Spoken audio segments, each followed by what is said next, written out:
Hi hello friends, welcome to Kavidharshini channel. இன்றைக்கி நம்ம வீடியோவில் என்ன பார்க்க போகிறோன்னா, நம்ம டெரஸில் நல்லா வந்திருக்க சுண்டக்காய் தான் பார்க்க போகிறோம். இங்கே பாருங்கள் எவ்வளோ வந்திருக்குன்ட்டு.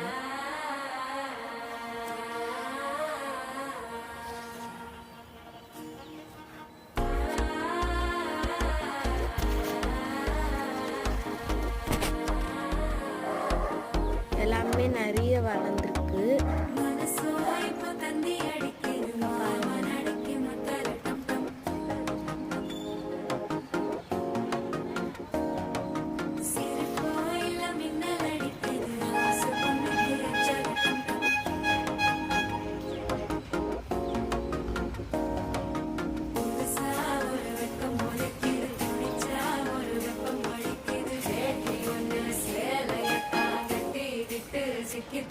Get